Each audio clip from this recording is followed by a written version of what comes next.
The Prime Minister has defended his Chancellor this morning in a piece in The Guardian after she was accused of lying over the budget. Yeah, so Keir Starmer's coming out fighting today, insisting Rachel Reeves was right to impose £26 billion in tax rises. But it is reported even cabinet ministers say they were misled over Britain's finances. Chief Secretary to the Prime Minister, Darren Jones, joins us now.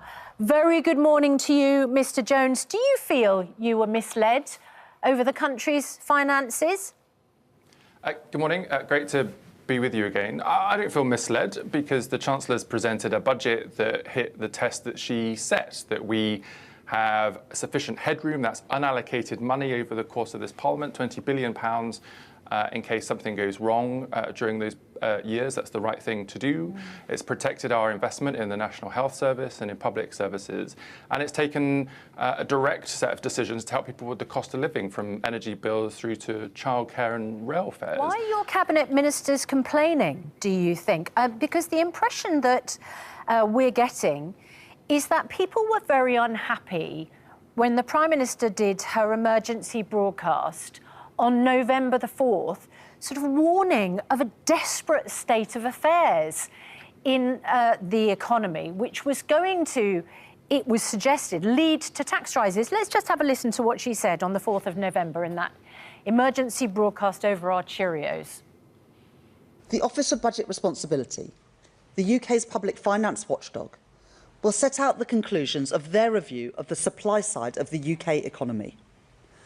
I will not preempt those conclusions, but it is already clear that the productivity performance that we inherited from the last government is weaker than previously thought. That has consequences for working people, for their jobs and for their wages. And it has consequences for the public finances too, in lower tax receipts. She'd already received the forecast from the OBR, and it said that she had £4.2 billion to spare. Was she misleading us that morning? No. So there are a couple of things relevant to this. The £4.2 billion you referred to is the amount of unallocated income in 2030, not today, but in 2030 at the end of the budget period. As I say, you want to get that number up because we had £10 billion last year of unallocated money. We wanted to get that up to £20 billion, which means you've got more protection if something goes wrong during that period of time. But Rachel was then also referring to the productivity review, how effective the economy is at producing wealth, and it had looked backwards at the last 10 years under the last government and concluded that it had been too optimistic. And on that basis, it was going to downgrade its forecast into the future, which, from an accounting perspective, just meant that they were expecting a lower amount of income than they'd previously anticipated. I just wonder whether it's wise for you just to dismiss this and say no, and that we were all wrong. I mean, I've been involved in lots of budgets, and I know it's important to go out there and explain and set expectations, but I found it very hard to understand what was happening at the time. And for me, it's jarring in retrospect what was said. That is clearly true of very many journalists and economic experts in Westminster and more widely. The Times said that cabinet members are telling them this. There's lots of people in the public who think, well, I don't understand this. Why have they raised taxes in such a large way to spend on other things when we were told there wasn't any money in the pot? And you just say, no, we're all wrong, and it was all clear. It may have been clear to you, but why was it not clear to the rest of us? So I'm not suggesting that you're wrong, Ed, or that anyone else is wrong. I'm just explaining the process. No, you're wrong, you said.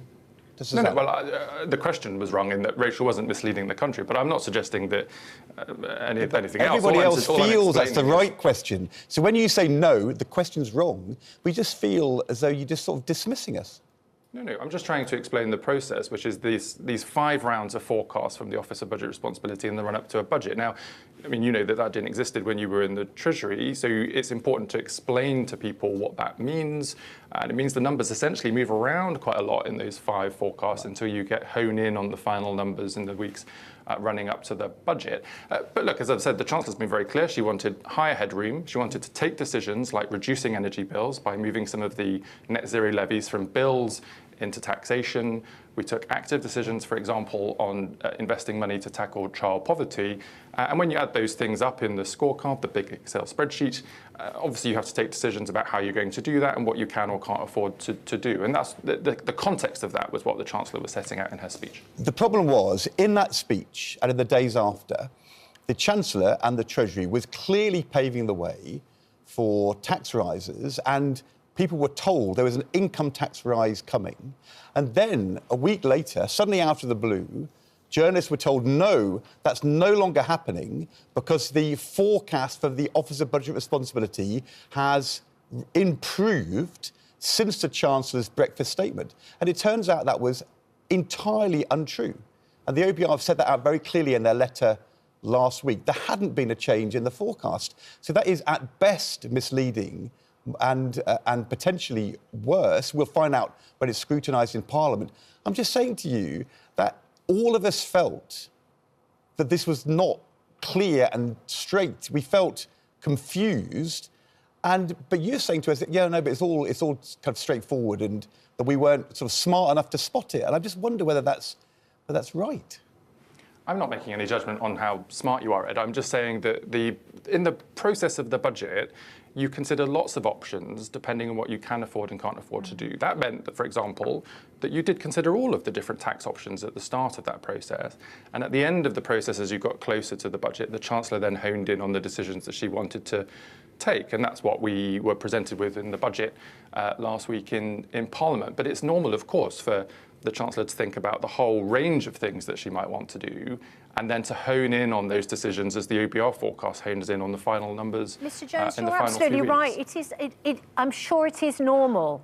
You're absolutely right. It's normal to have a budget. It's normal for the Chancellor to assess how much money she's got, how much headroom she wants, whether she wants to, tackle welfare, whether she wants to raise taxes.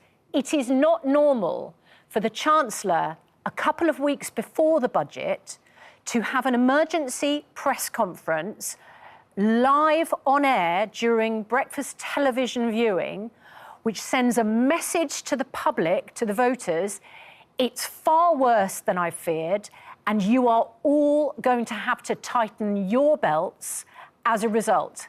That is not normal, and it sent a message which you're now saying was not sent. And I'm not sure that that is what voters and viewers will accept from you. Well, of course, that's a judgment for the public to take. I mean, you're right that it's not normal for a Chancellor to give a speech about the context in which she's making budget decisions. I would reflect that under the previous government, they brushed a load of things under the carpet and weren't honest about a load of the things that they had to deal with. I can run through a list of those examples.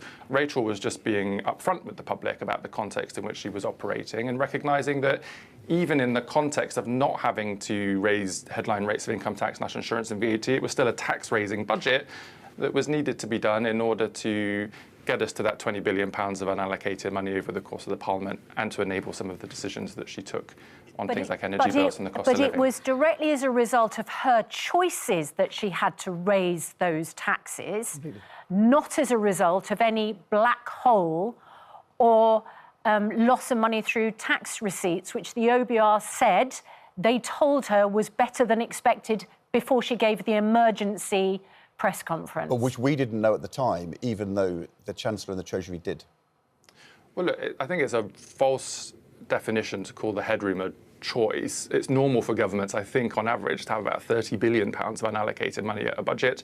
We inherited a set of numbers from the Conservatives that brought us down to about 10 billion. We maintained that last year, but it wasn't enough, which is why the Chancellor took it to 20 billion. Now, if I was on your show today, having the Chancellor decided to only have £4 billion put aside for risks in the future, you would rightly be challenging me and saying that's not the right thing to do for the country, because it's not. And one of the reasons the market and others have looked at this budget and it seems relatively calm is because we have made that buffer bigger than it was in the past in order to withstand any shocks in the future. That is the right thing for a Chancellor to do when they're trying to ensure a stable approach to the economy, because that ultimately affects family finances. It's also not normal to have a chief secretary to the Prime Minister.